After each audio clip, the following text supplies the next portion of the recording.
Good morning, everybody. Welcome back to Crypto Warehouse. It is 11 o'clock, the 14th of November. We've got a busy day. We're going to take a look at what's happening with Bitcoin and the top 5 or 6. We're going to have a look at Grok. Now, I made a video about Grok yesterday, which I've taken down because I'm going to put it back up again, probably today. So we're going to have a look at Grok. We're going to have a look at APEC and what the world governments are going to try and agree on when it comes to crypto. We're going to have a look at NFTs, and then we're going to have a quiz.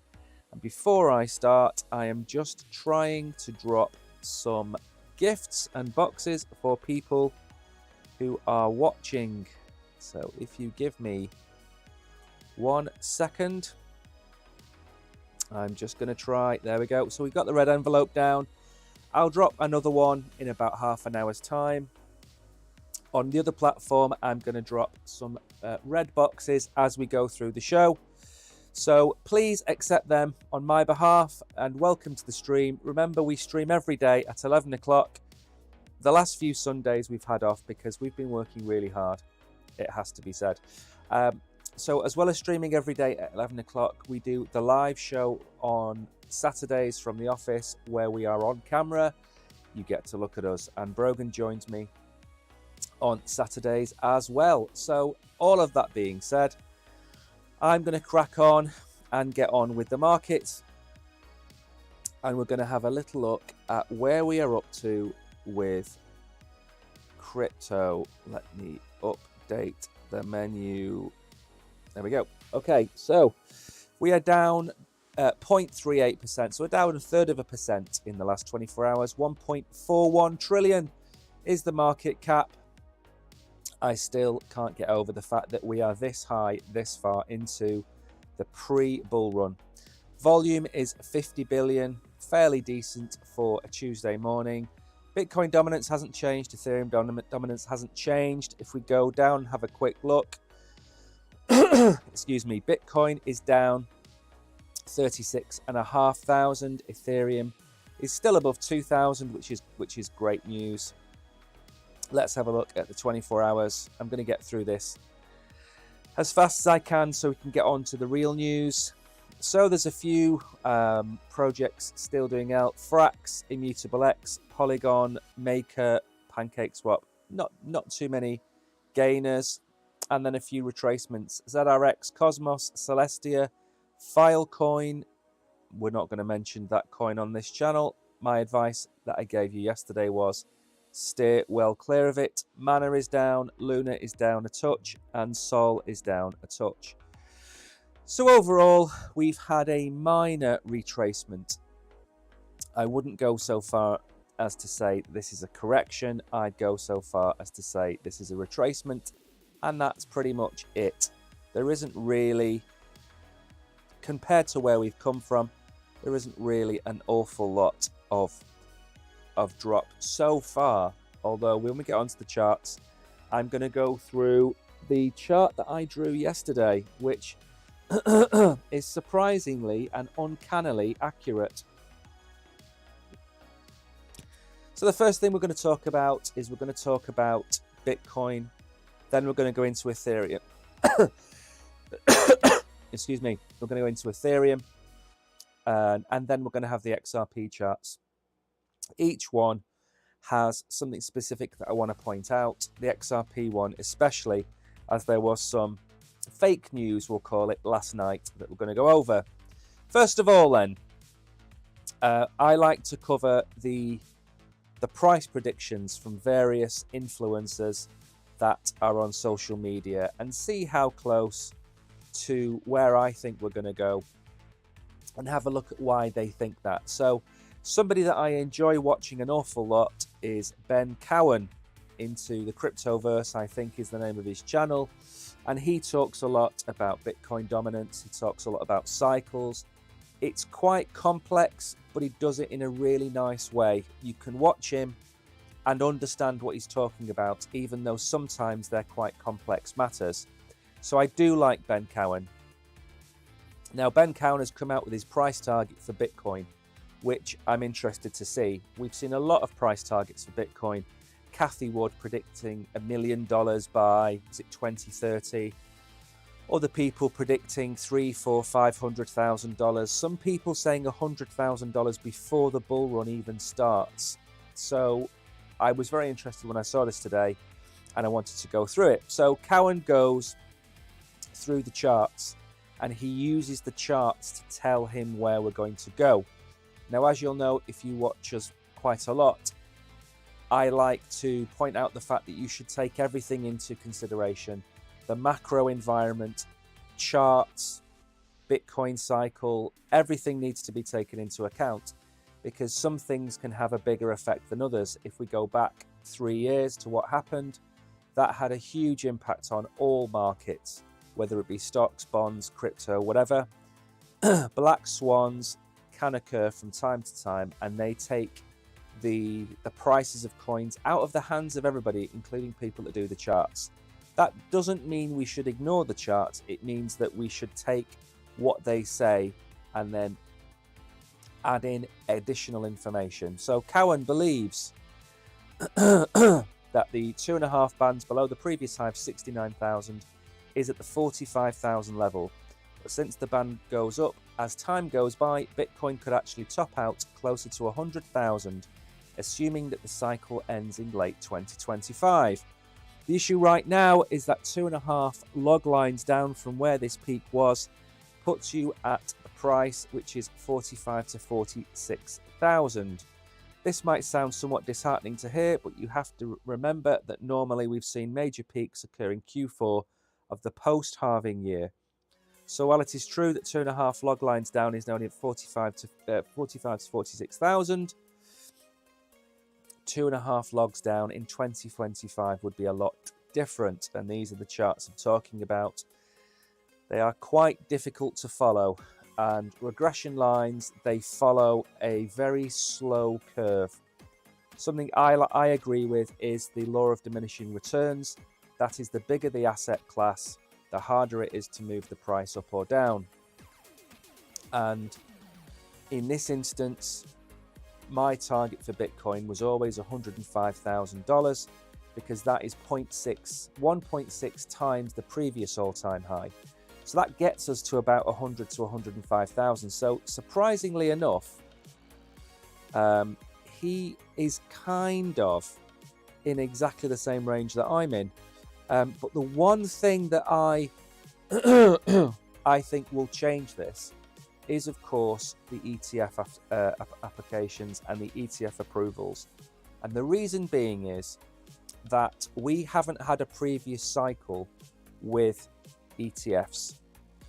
Every previous cycle, we had the futures ETF, which actually it made Bitcoin become slightly less stable, and that caused some severe price action. So this will be the first cycle where we have ETFs. Now, I don't think they're going to be a damp squid. I don't think we're going to get an ETF approval and it not move the price. I think the price will move.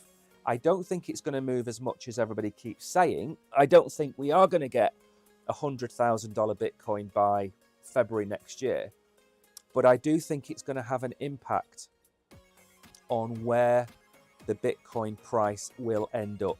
And that's why my 105,000 target was before the ETFs were approved. That was my target based on the diminishing returns, a 0.6 increase on the previous all-time high. But now I think that Bitcoin is going to go above that. And the question is, how far above that? Now, the other thing is, Ben Cowan always says, never bet against the Fed. And from watching Ben an awful lot, one thing I would say is don't bet against Ben. He's accurate more times than he is wrong. So if I saw $111,000 Bitcoin, I would be over the moon. If I saw 110, 150, I would be delighted. Anything above that, I think we're going to have to look at the ETFs moving that further up. So Ben Cowan, big fan. I like what he's saying here. I think it makes perfect sense and it ties into what I was saying. The only difference being, as I've said, is that I think we could potentially go higher. Now, we're going to go and have a look at the Bitcoin chart because there has been a slight downturn. Don't forget, we're only down 1.5%, if that, from the 37,100, 37,002 that we were at. Now, when we finished the show yesterday, I close all my charts down. I don't edit them. I don't touch them. And this is the line that I left on the Bitcoin chart yesterday, which, if you want to go and have a look, feel free. I said one of two things was going to happen yesterday. And again, I was pointing out that 38,000 is the next move up for me. But on the downside, we have this channel. And this channel we've been in ever since we broke up. And it's probably worth drawing it a little bit better now. So this is the channel that we're in. And we've been in this since the 23rd of October when we broke up. And we came in and we rattled around. Now, Ethereum did this, and I pointed this out yesterday. Ethereum came up and then sat on top of the channel as we're moving up. And Bitcoin has done the same thing. And the reason I've drawn the line down is very simple. We have this pocket here, which is, I think I said, 34,000, 34,500 is the range that we could come down to, which sounds dramatic because that's $2,000 below where we are now. But bear in mind, look at the move we did on this day here, where we just smoked $3,000 in a day. So I could see a move down back into this range on the cards. As I've drawn with this line, we could kind of do this. That's a possibility. But I don't think this small correction is anything we need to worry about just yet. Even if we break back down into this range and we get stuck in this range, we are still in a range. And that range is putting in higher lows, higher highs, and it is moving us up. We do have this pocket up here at 37.1, and down here we've got 35.4 and 34.3. So I think we're going to play around here for a little bit until obviously we get more ETF news, or there's more bullish news coming out, if there's news from BlackRock or Vanguard or something like that. But I'm not overly concerned at $36,500. I think having a period of time, if you go back to here, we had a nice long period of time where we just kind of bounced off this trend line and we were, quite happy. We then broke out. We've come an awful long way up from the bull market support band, as I said yesterday. And what's going to happen over time is that bull market support band is going to start to move up, and probably move up quite dramatically. So it's probably going to move up here like this. And at some point, we're going to do this and we're going to test it. That's also on the cards. We're never going to leave the bull market support band too far behind. It's always going to be there for us. So I think my message today is, don't worry about the price at this moment in time. We are sitting quite comfortably at 36,500. If we have a move down and we go below 35, we come down to 34.5. As long as we hold 34.5, I think we're still in good shape. I think a break back down could take us towards 30,000, even down to 29,800. So let's hope that we hold on to 34,500 and move up.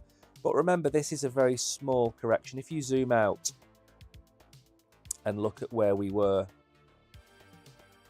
we've come an awful long way up. I mean, we were at 25,000 in September.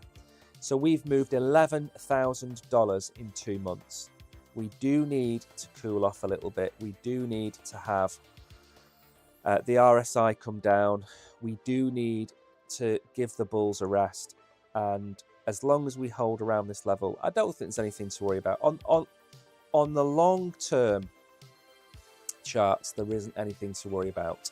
Bitcoin is going to move up over the next 6 to 18 months. There's nothing major to worry about. The short-term noise is just that. It's short-term noise. This is a healthy little pullback and nothing that I would worry about.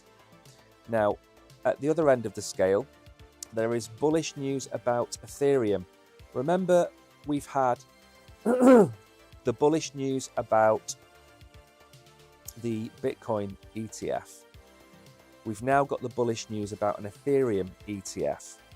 And that's probably going to have the same headwind that we've had with Bitcoin. And it's going to help Ethereum for the next couple of weeks at least move up. So I'm not as neutral on Ethereum as I am on Bitcoin at this moment in time. Now I'm just going to drop a box on the chat here. Give me a second to drop this box, and then we'll crack on and talk about Ethereum.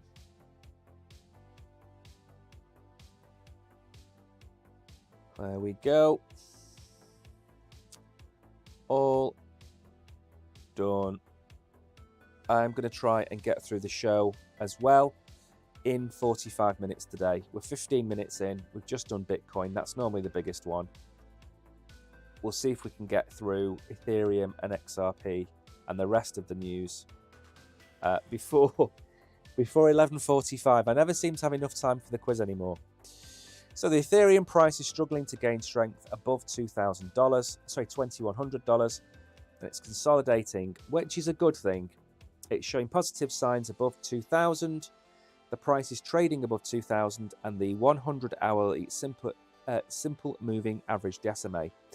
There is a connecting bearish trend forming with resistance near $2,090. On the hourly chart, the pair could start a fresh increase if it clears 2,100. We don't need to talk about that. The next major resistance is at $2,100. Now, what you tend to find, if I bring the chart up,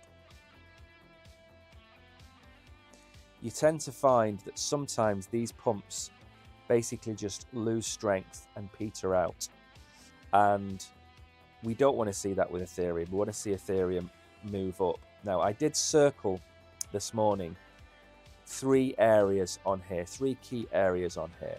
If you go back in time, all the way back to February 2021, you will find the first time that Ethereum found resistance at $2,000. You move forward to April 2023, you see it found resistance at roughly $2,000, $2,100. We are at the same position again as we were on those previous 2 occasions. And what happened on the first occasion was it was before the bull run.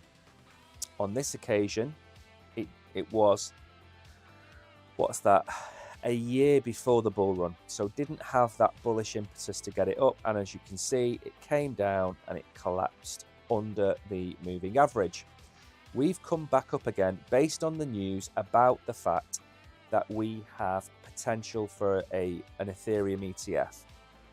Not only has BlackRock applied, but we have the Grayscale Ethereum Trust, which they will also want to convert. So all of this news has brought the price up. But as you can see, we're starting to fade now. That this kind of fade down could bring us back to the 1900 zone here, which is where all the liquidity is. So I do think, however, that we just need a spark to send Ethereum up again. Because one thing I said yesterday was Ethereum is very good at respecting fib levels. And you can go through the history of Ethereum to see where it's bounced, it's come down, it's sat. It just uses the fib levels like crutches to move wherever it wants to go. Now, if you move up to the next fib level, believe it or not, that's $2,800. I don't think we're going to see that anytime soon, but that is the next leg up from where we are. So what could happen is we could see the RSI cool off, and we could see this kind of action and another push up. This is where it could go. This is the bullish scenario where we come back down, maybe touch below 2000, maybe touch on 2000, and that will give us another leg up. All depends on the news that comes out. And I know I sound like I'm sitting on the fence on this one, but Ethereum has just run up from $1,500 in October. So it's run up 30% in 2 months. We do need to have some kind of clearer indication of where we're going to go. So I think, as with a lot of the alts, we're going to have a cooling off period.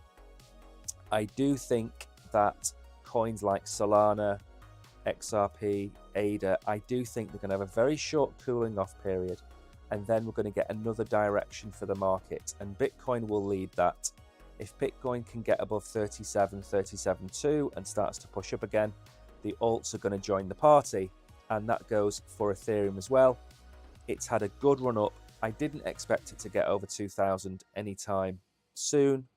If you look here at where we were, I was saying that, I think I said a week last Saturday that we were going to see a struggle at $1,900, and we didn't. We got to $1,900. We had a bit of a battle. The ETF news came out and we smashed it by $200. But you can only go off the charts, and that kind of news just came out of the blue. So there's a few things that we could look at, but as far as I'm concerned, I think with Ethereum, if I'm holding Ethereum now, I'm holding it. I'm not going to sell and I'm not going to buy. I'm going to wait for another decision in the market. That's the same bit of advice I would have for Bitcoin as well. If you're DCAing into Bitcoin, keep DCAing in. If you're looking to sell Bitcoin and you want to get the most bang for your buck, maybe see where we go in the next few days. Maybe see where we are on Monday or Tuesday next week and then make a decision. Now, I actually missed this completely because it was so quick. There was a fake XRP ETF application posted on Twitter, and it absolutely moved the market all over the place. And as I say, I missed it because I believe it didn't last too long.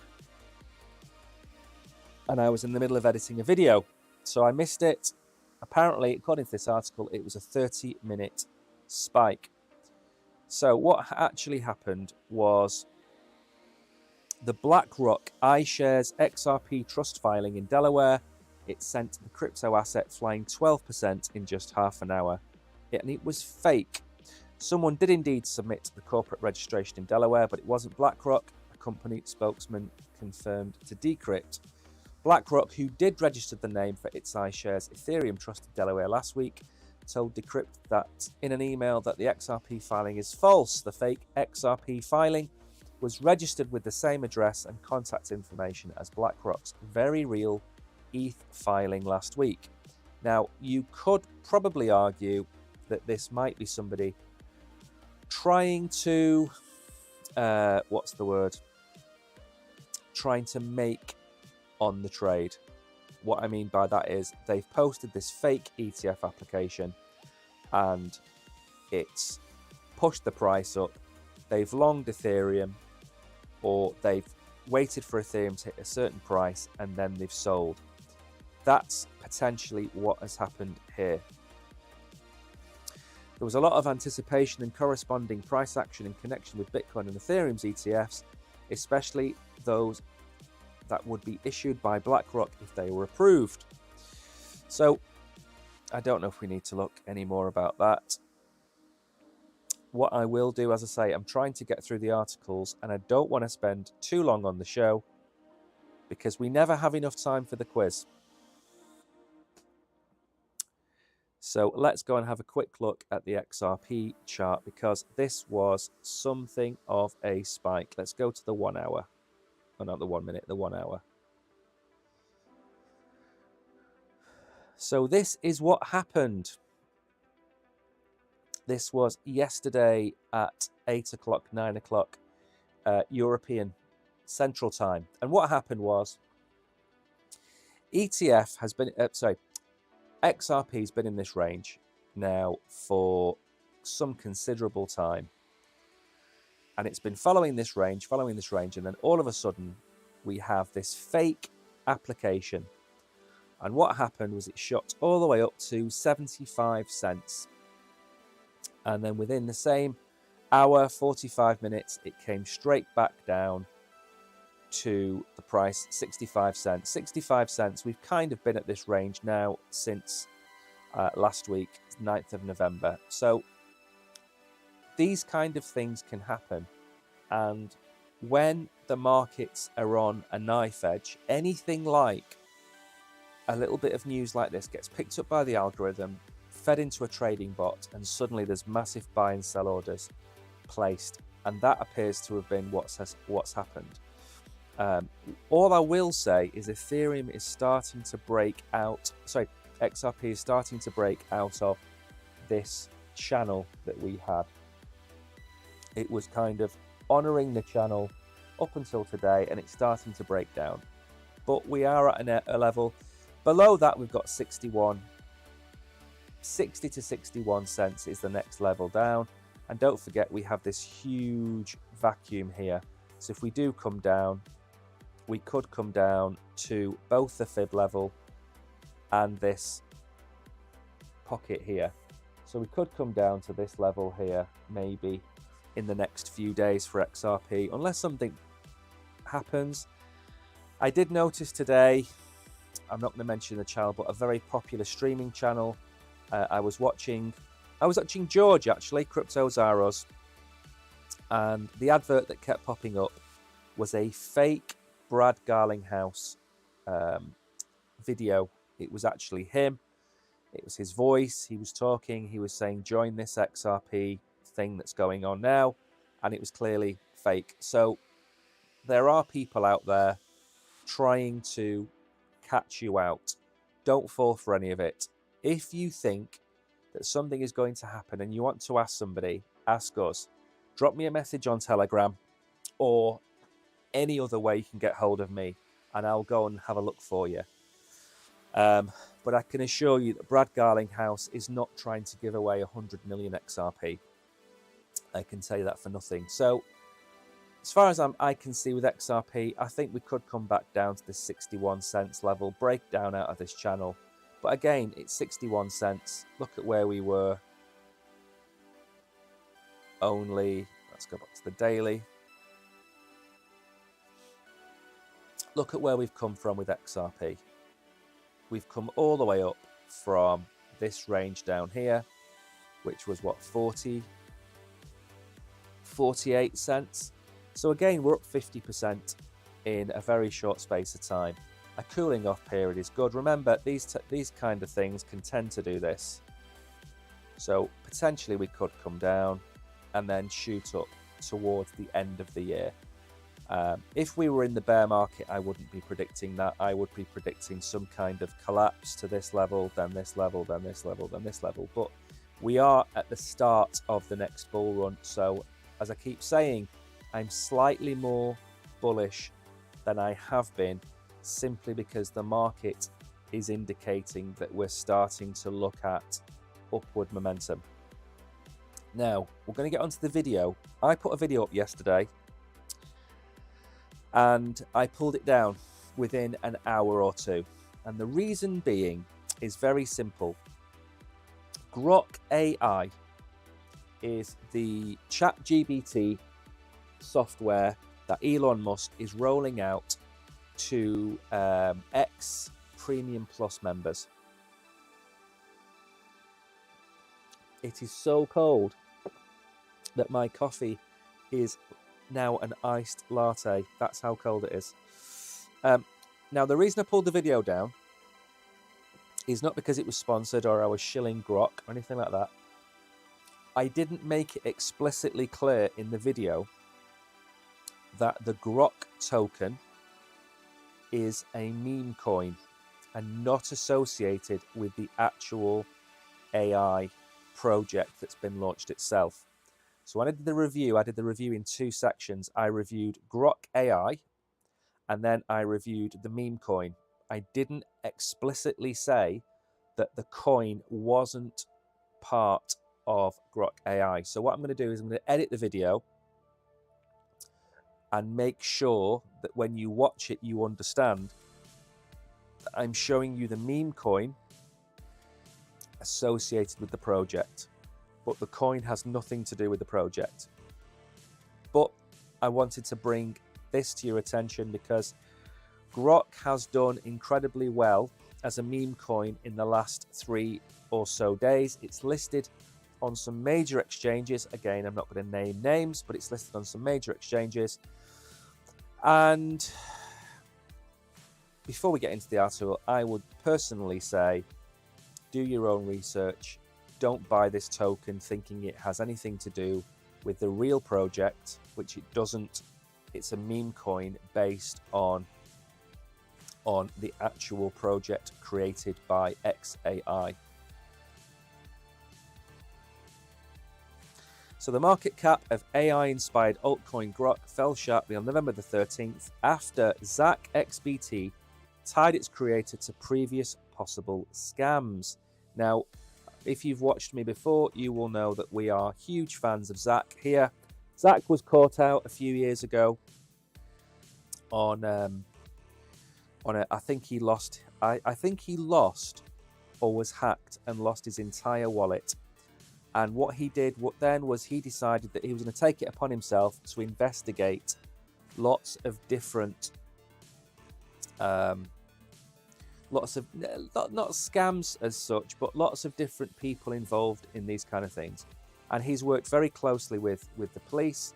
He's a good guy, and we like him on this channel. He's uncovered a lot of things over the last 18 months in particular. So we're a big fan of Zach. So anything Zach says, you have to add weight to it. You have to believe it.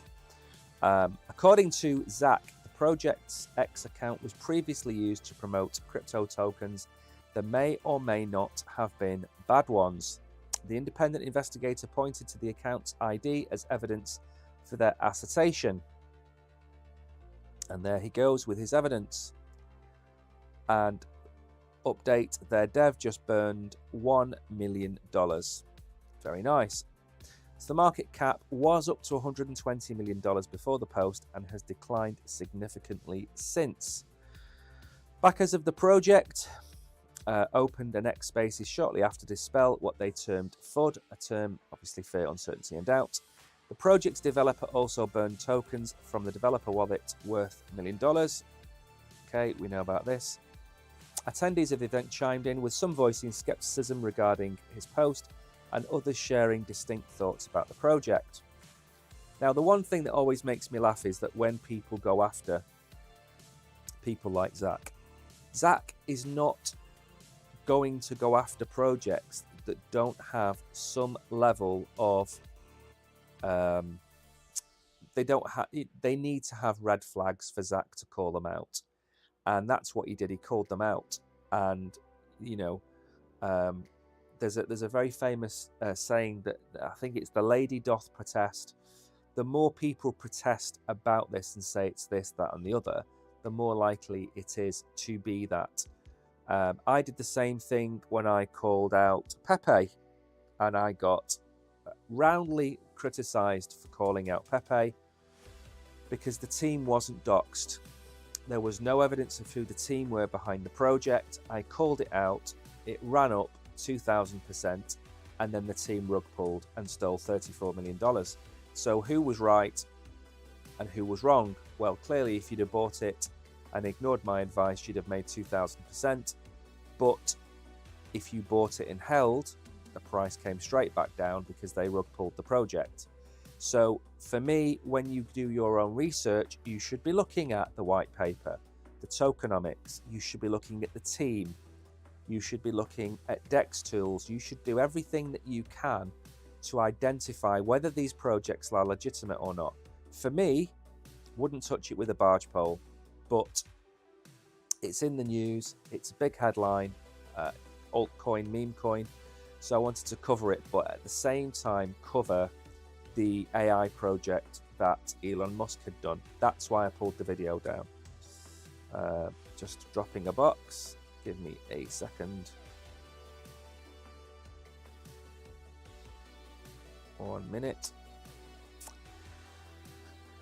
It's a little bit later than normal for the box, but it's better late than never. Okay, so that's that one done. Give me 1 second. I'll drop it over there. Remember, as you're watching the stream, the biggest way you can help us, smash the like button, give us a follow, do the usual things. Now, on one of the platforms,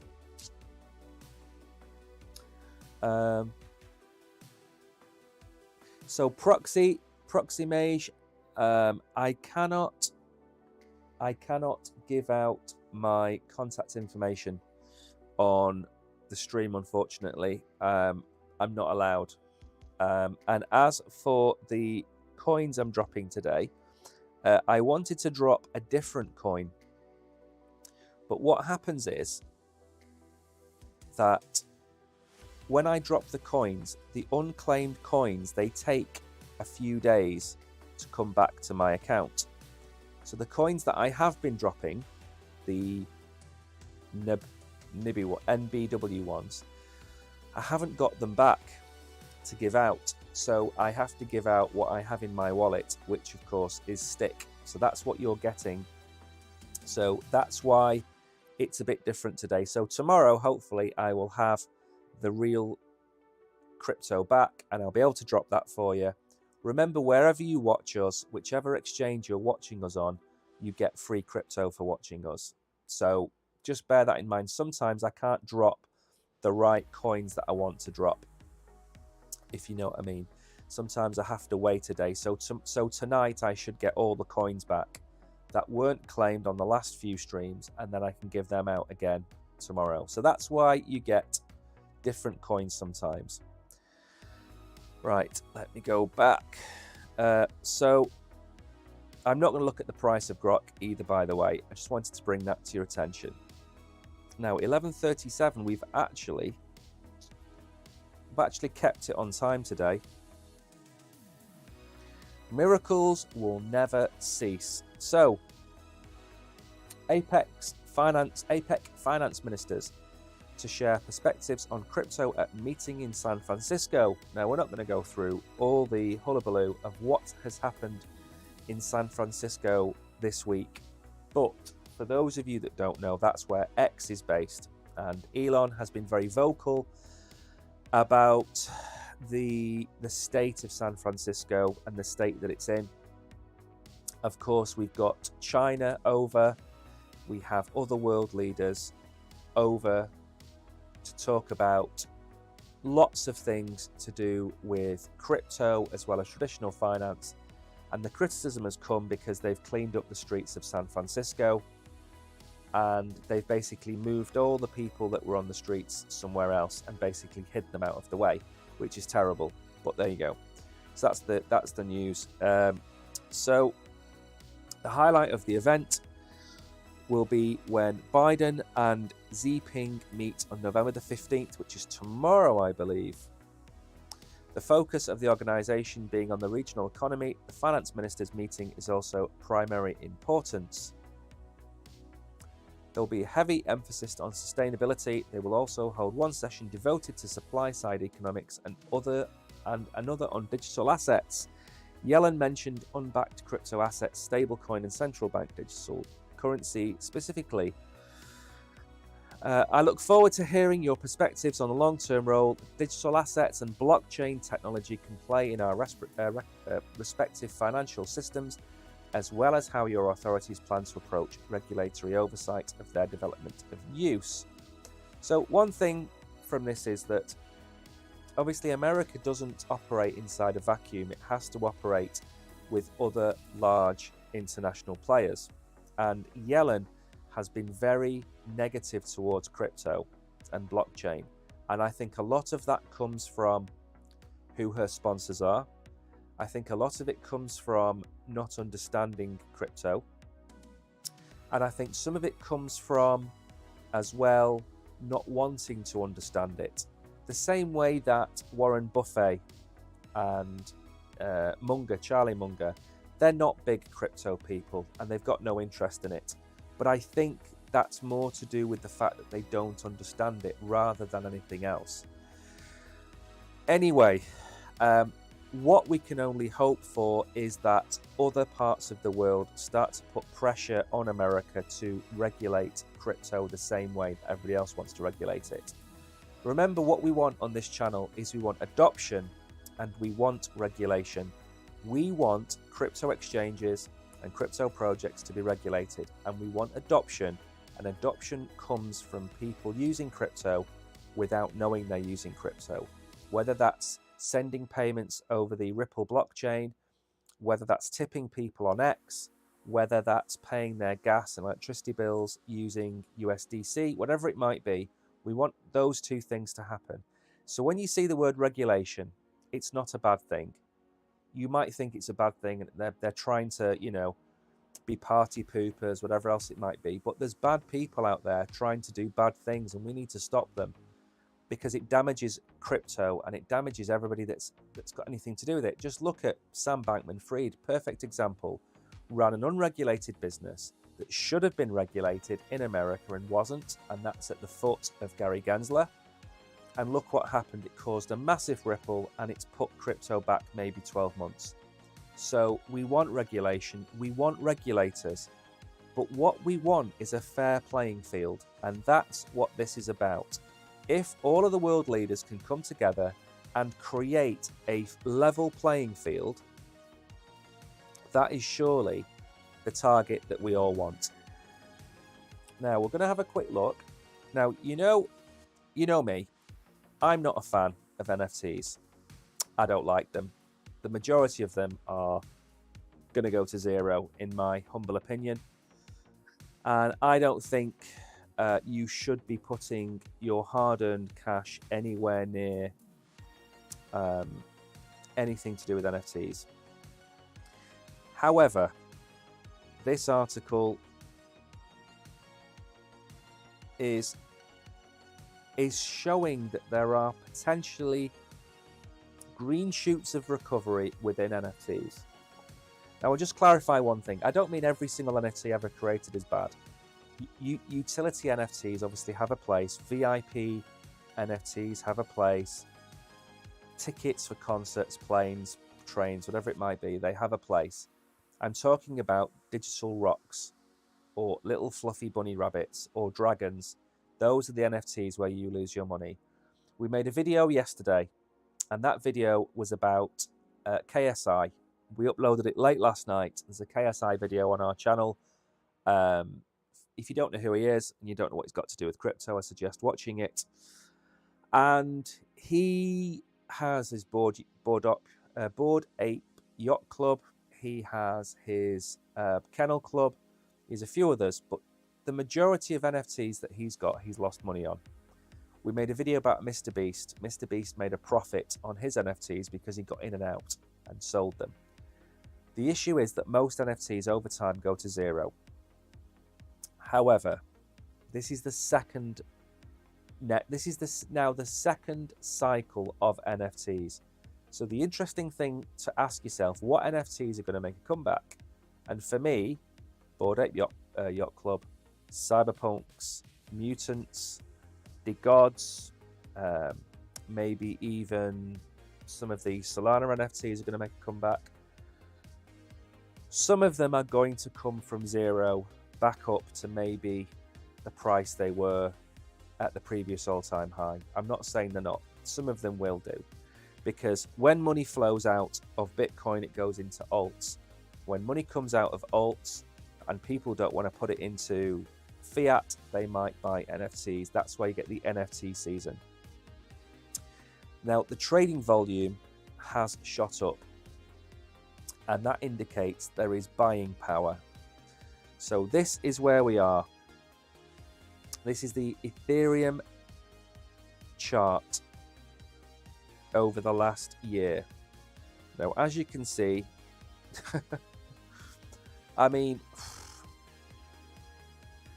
he's digging it. He's really scraping the bottom of the barrel of this article. So let's just point out that the volume is at $30 million, showing signs of a recovery. Yet in July, it was at $75 million. In March, it was at $90 million. So the volume is down 66% in 6 months. Prior to this, the metric had seen, okay, interesting, the metric didn't register any significant increase when the rally towards $35,000 first occurred for Bitcoin. The volume of these assets recently crossed the 30 million mark, which is the highest level since July. I mean, we're not even going back that far. Now, this is probably of more interest. This is the Cyberpunk. I take it this is the volume and the average price. Okay, let me try and get this to fit on my screen. There we go. Now, CryptoPunks, Bored Ape Yacht Club, those are the kind of the OGs. So the price is starting to come back up. The volume is starting to come back up. So maybe on the blue chip NFTs, and there are some, those prices will recover. So if you do hold your NFTs, what I think this says to me is you've lost so much money on them already. There is no reason not to hold on to them for another 12, 18 months to see if they get any of their other prices back. I've got some NFTs that I've bought. I managed to buy them at kind of the lowest prices because I kind of bought them in March, April, May time. So luckily I'm about 30% up. So maybe I caught the bottom, maybe. And in the bull run, my plan is probably to sell them, but I don't hold a 5-figure portfolio in NFTs. It's a 4-figure portfolio. It's certainly not going to include anything spectacular. The one thing I probably should have done was buy the Mutant Ape in July when I said I was going to buy it, because I think that is going to have a run up. Now then, we are at the time now where we do the quiz. So what we're going to do is we are going to pause the stream for 1 minute while we say goodbye to some of our viewers on different platforms. So I'm going to put the loading screen on.